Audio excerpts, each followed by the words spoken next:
friends, welcome back to the Weekly Unfold with me, Ramat Tijani. So last week, how did it unfold? It's been a busy week, as per usual. When is it not a busy week? And I, let's just say, this week has been peppered with my body saying, please hit pause, like in several different ways, from being absolutely knackered at 10 o'clock in the morning, even though I've had like 6 hours sleep, to my foot playing up again, to just, it's been wild. My body's been like, you need to stop, and I'm like, I gotta keep going. But yeah, let's just say it's been a week. So let's get into how this week unfolded for me as the sun shines beautifully. I am so very happy that it's here. I think it makes the biggest difference to like everyone's mood, but my mood in particular. So anyway, let's go on to the one ask that I've made this week. So as I mentioned, this week my body has been like, it's been crashing slowly in different ways, which is slightly worrying. And yeah, it's actually it's made me pause a few times this week. And so the ask I made was for help. And if you know me, that is a big deal, because I haven't got time to be asking for help. I'm busy helping everyone else or just doing a thing. By the time I think I'll ask for help and someone will be able to support me, I'm like, oh, I could have just done it myself. So I'm not the greatest at asking for help. I don't know if that stems from being the eldest daughter, if that stems from being the strong friend, if that stems from, I have no idea, but it is what it is. Maybe it's because I'm a Capricorn. I don't know. Earth signs, like, go goats. I have no idea. I don't do star signs. I don't know what they all mean. So anywho, a good friend pulled me aside at the office and just said, what do you need? Like, how can I help you? And instead of brushing it off and being like, oh, fine, I don't need anything, I can do it, superwoman, I just said, I need your support. And we were able to sit down and figure out how they might be able to support me in this moment. So yeah, my one ask this week was for help. And it's not always easy for me to do that, but it's gotten to a point where I have no choice now. So yeah, that's it. Asking for help isn't always easy, but it's often necessary. So ask for help, people. Ask for help. I did. And it wasn't so scary. All right, for failures this week, I'm just going to put it out there. We're 3 weeks out from the Manchester Marathon. I'm taking part in the Manchester Marathon with as part of a relay team. So there's 4 of us doing different legs, and we're essentially all doing about 10k each. And we're 3 weeks out. Guess who hasn't done much practice? That would be me. One, because I was fasting, so give me grace. I was fasting and I was like, I can't be doing mad runs whilst I'm fasting. But then also, I just haven't prioritized it as I probably should have. That being said, I am traveling for work next week, and I have made sure that my hotel has a gym in it so that I can get some reps in.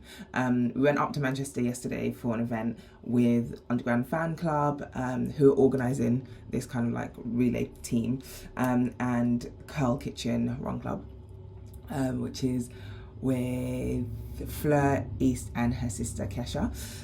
They're amazing. Everyone's lovely, great, but I am the slowest runner. Without a doubt, I'm the slowest runner.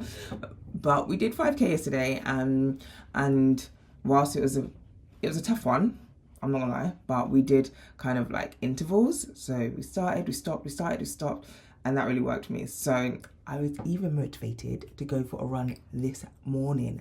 I got 6k in. My dad was like, what is 6k if you are going to go and do 10k? I was like, sir, that is not the point. I got 6k in. Can we, round of applause? So yeah, but that's been my failure, kind of just not doing the prep to get me to where I need to get to. However, I'm putting in the work now, so let's see how it all pans out in the weeks to come.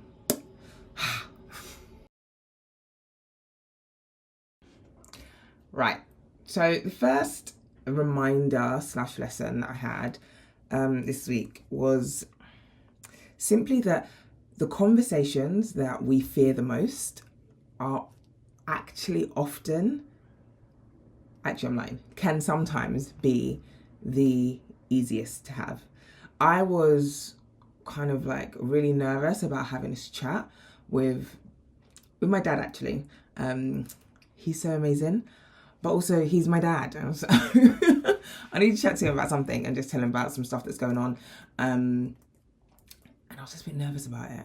I was a bit like, oh, what's he going to say? Is he going to judge me one way? Is he going to blah, blah, blah, blah, blah? He was none of that. In fact, he was absolutely delightful about it.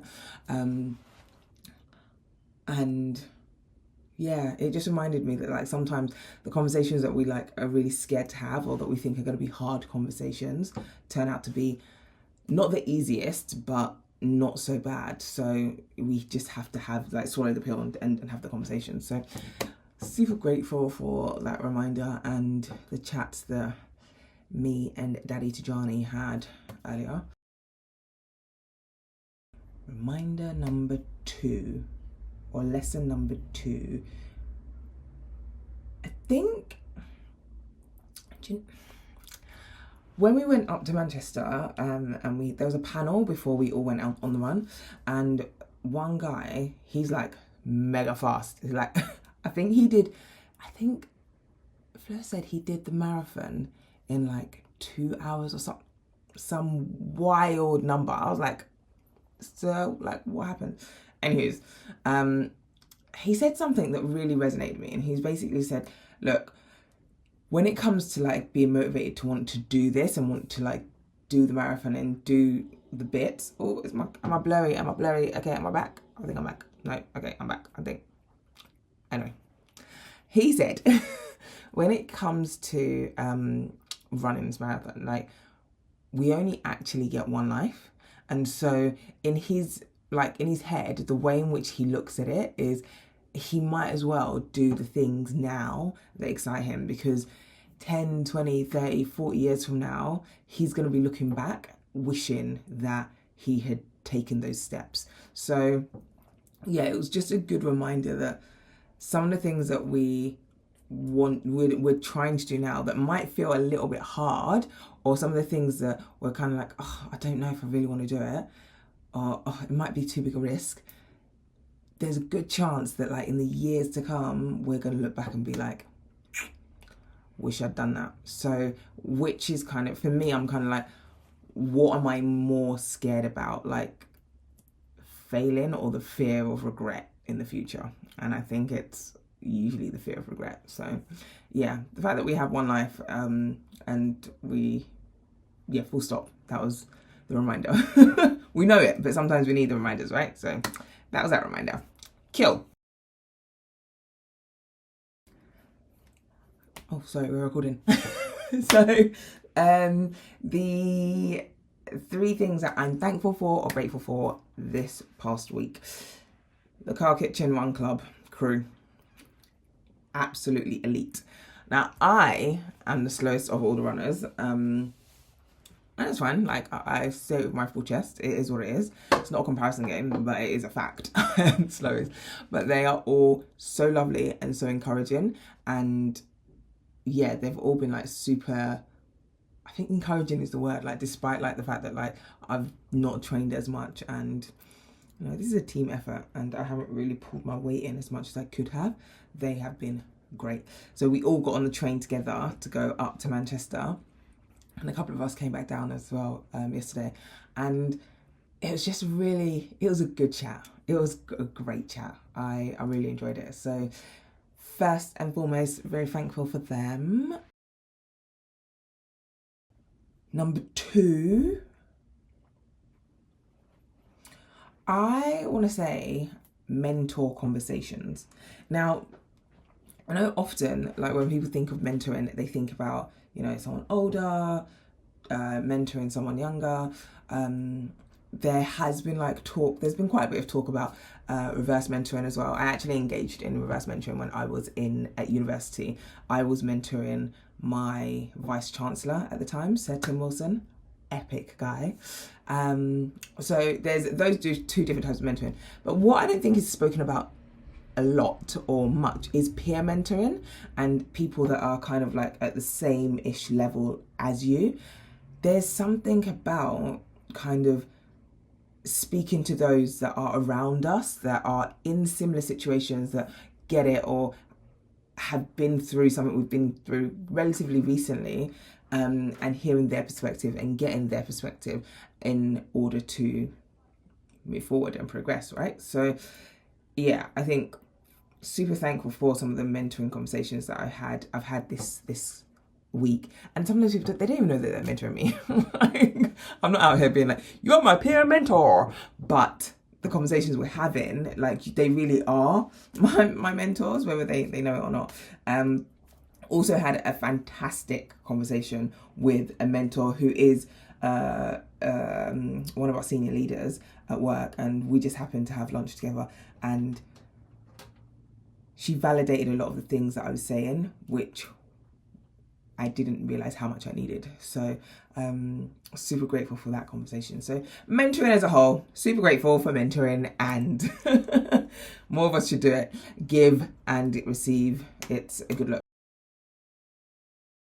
All right, the third thing that I am thankful or grateful for, the sun. I'm not like, in the UK right now, as of Sunday, the 6th of April, 2025, the sun is shining. Now, that doesn't mean that it's hot. Like, let's not get twisted. I'm wearing a jumper because it is still a little chilly, but it is out there. It's bright. It gives me life.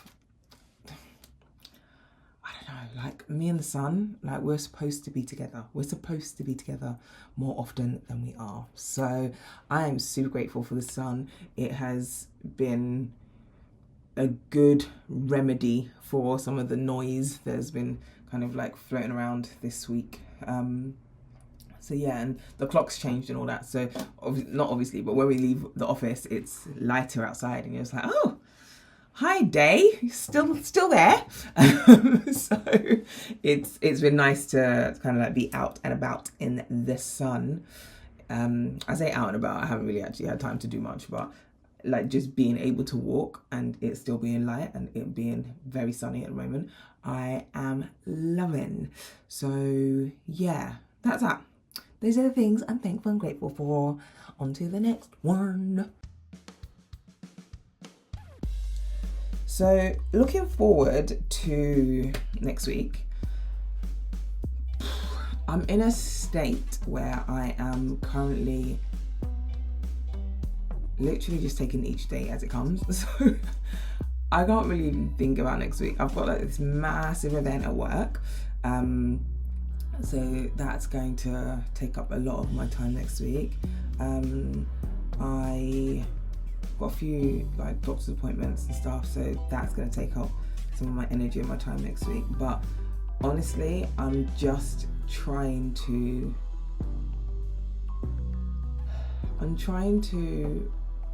recognize that I can't do it all, even though I think I can. But I think, yeah, looking forward to next week. I don't have any plans apart from getting through the week, because it's going to be a busy week. And I'm hoping that it's only busy and it's not also heavy. So yeah, we'll see how it pans out. But some of the conversations that I had this week have been super helpful.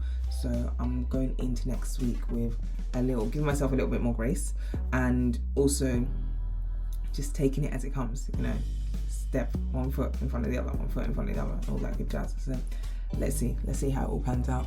So yeah, that is it for this week's Weekly Unfold.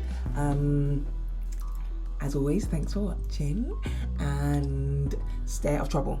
Unless it's good trouble, in which case, go wild. And I will see you next time. All right, bye.